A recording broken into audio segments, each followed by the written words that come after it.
deegaanka iyo duurjoogta booqashadoodu waxay nafta siisaa nafis iyo cashir iswata. Nafisku waa inaad xoogaa ka nasataa magaalada buuqeeda, cashirkana waa inaad barataa ood isha ka buuxsataa xayawaano aysan suuragal lahayn in lagu arko deegaanada aan ku noolnahay.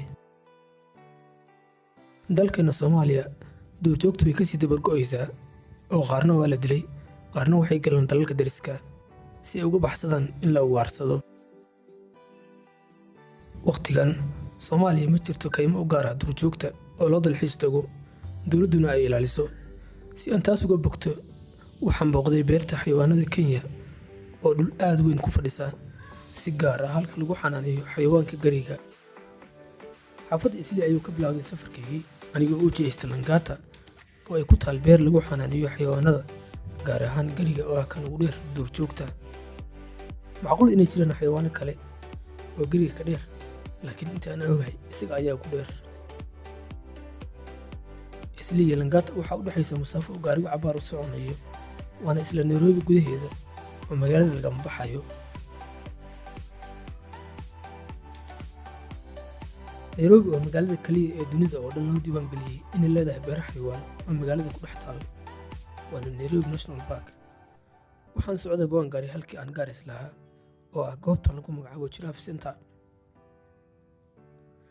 marka aad soo gaartid aagga xayawaanada, waxaa isbedelaya deegaankii oo waxaad gelaysaa dhir iyo dhul aan gacan bini'aadan weli ku dhicin, aadna loo ilaaliyo oo laga taxadaray.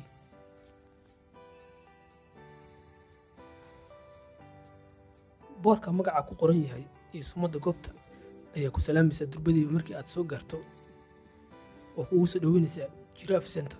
adiguna daawade ku soo dhawow Giraffe Center.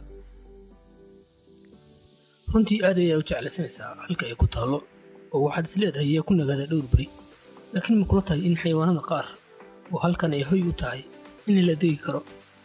waayihii hore ee dadkii duurjoogta wada deganaayeen, haa, haddase waa maya. sababtoo ah waxaa laga yaabaa inuu ku cuno xayawaan ka mid ah xayawaanada halista ah ee halkan deegaanka ay u tahay. xaruntan waxaa fikirkeeda yimid sanadkii 1979, laakiin waxaa ardaha loo furay 1983. ujeedka loo furay ayaa ahaa in lagu badbaadiyo xayawaanka gariga oo kaliya laga helo dhulka cawsleyda bariga Afrika, kaas oo khatar ugu jiray inuu dabar go'o. fikirkaas waxaa iska lahaa Jock Leslie Malville oo u dhashay dalka Scotland. isaga iyo xaaskiisa ayaa waxay soo qabteen 2 gari oo markaasi dhashay si ay ugu bilaabaan mashruuc ay ku doonayeen inay ku badbaadiyaan gariga oo halis ugu jiray inuu dabar go'o. dhul ay ku lahaayeen Langata ayay ku asaaseen, waana halka maanta xarunta u ah Giraffe Center. sida caadiga inta aadan gudaha galin, waxaad sii maraysaa halka laga goosanayo tikidhka lagu galayo oo qiimihiisu yahay 1500 Kenya shilin haddii aadan Kenyan ahayn ama aadan deganaanshaha Kenya haysan, halka Kenyanka iyo ajnabiga deganaanshaha haysta ay tahay 400 oo Kenyan shilin. carruurta dabcan way ka yar tahay lacag ahaan. tikidhka waad goostay, waxaad gelaysaa goobo guryaheeda alwaax ku samaysan yihiin oo malaha deegaan u dhawaansho sida loogu sameeyey. goobtan oo ka mid ah goobaha dalxiiska Kenya aad ayay dadku u soo booqdaan, oo waa mid aad ku arkayso dadyo kala duwan oo kala dhalasho ah. waxaa loo yimaadaa halkan in xayawaanka zaa'idka u dheer gariga la arko lana qoodiyo. marka aad gudaha soo gasho, waxaad soo maraysaa qof cunadiisa oo bilaash ah siinaya.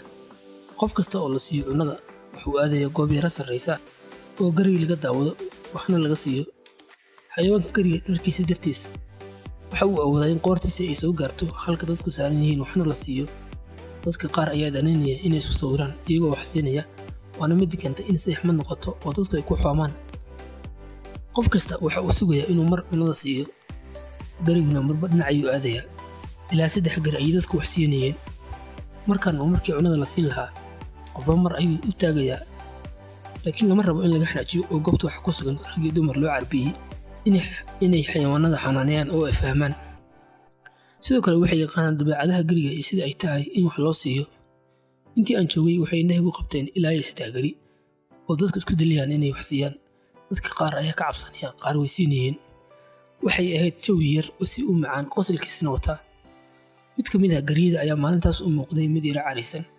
waxa uuna ninkii xanaaneynayay u sheegay dadka inay ka taxadaraan maadaama xanaaqii cara laga dheehan karay.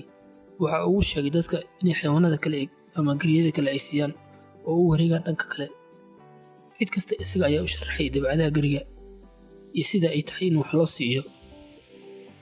Booqashada goobahan oo kale waxay ku xasuusinaysaa muhiimadda ay leedahay ilaalinta deegaanka iyo duurjoogta oo il dhaqaale u noqon kara dal, sida goobta Giraffe Center iyo goobaha kale ee xayawaanada. Marka aad timaado goob dalxiis, waxaa dadku jeclaadaan inay helaan maqaayado laga heli karo cabitaan iyo cunnooyin fudud. Giraffe Center waxaa ku dhex taal maqaayad dadku wax ka dalban karaan. haddii aad jeceshahay sawirna, dabcan waad ku geli kartaa, oo halkan waa goob dalxiis oo aan laga diidin kaamirada iyo wax la duubo. khibradda aan halkan ka faa'iiday ayaa waxay tahay Giraffe Center ka hor weli ma arag inaan TV ka daawado ma ahe xayawaanka gariga oo runtii aad u dheer. kasoo horjeedka xarunta gariga waxaa ku taala deegaan aad loo ilaaliyey oo hoy u ah xayawaano badan. gariga ayaa habeenkii duurkiisa gala, maalintiina waxa uu yimaadaa halka ay dadku wax ku siinayaan. inkastoo ay duurjoog yihiin, haddana waxay barteen in dadka subaxii yimaada ay wax u wadaan, sidaas darteedna waxay iska soo xaadiriyaan halka wax lagu siinayo. anigu ma siin cunadii oo qof kale ayaan ugu dhiibay, waxaanse si dhow u arkay xayawaan aan weligii TV maaha si caadi ahaan u arag. sababtuna waxay tahay in dalkeena xayawaanadii joogay ay uga hayaameen dalalka dariska oo si weyn uga faa'iiday. waxaan rajeynayaa in mar dalka Soomaaliya loo soo celin doono duurjoogtii oo safari lagu geli doono. inta ka horreysa waad ku mahadsantahay daawashada barnaamijka iyo sida aad noola socoto.